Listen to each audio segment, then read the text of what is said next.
উপস্থিত এখানে বিভিন্ন জায়গা থেকে আগত আলেম ওলামাগণ এবং আমাদের মাদ্রাসার সভাপতি আমার বাবা হাজী আহসানুল্লাহ, আমাদের সোনারগাঁয়ে অত্যন্ত অত্যন্ত কি বলবো তাকে জনপ্রিয় এবং মাটির মানুষ আমাদের বিএনপি থেকে মনোনয়ন পত্র মোহাম্মদ আজহার ইসলাম মান্নান সাহেব, আমাদের বড় ভাই জনাব মোশাররফ ভাই, আমার মামা আতর মামা এবং আমাদের সোনারগাঁয়ের আলেম ওলামাগণদের গর্ব, আমার অত্যন্ত অত্যন্ত মহব্বতের একজন মানুষ মাওলানা মহিউদ্দিন সাহেব, আরও যারা আমার গ্রামবাসী যারা আছেন, আমার আত্মীয় স্বজন পাড়া প্রতিবেশী সকলকে আমার অন্তঃস্থল থেকে ধন্যবাদ জানাই।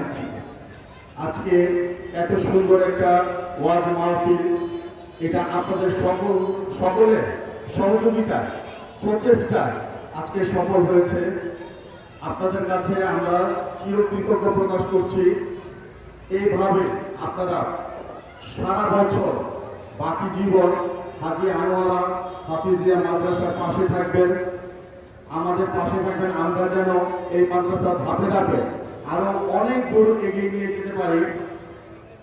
কিছুদিন আগে আমার অত্যন্ত সোনারগাঁয়ের আমার মুরব্বী আমার মামা হাজী নুরুজ্জামান প্রধান আমাকে এবং আমার ভাই আপনাদের গ্রামের কৃতি সন্তান আবুল হোসেন তুষার ভাইকে ধরেছে যে এই মাদ্রাসাটা তোমরা কিভাবে তোমরা উপরে নিবা, এটা তোমাদের ব্যাপারে, কিন্তু তোমাদের দোতলার কাজ ধরতে হবে। তো আমরা অতি শীঘ্রই এই ব্যাপারে বসে উপরের কাজ ধরব।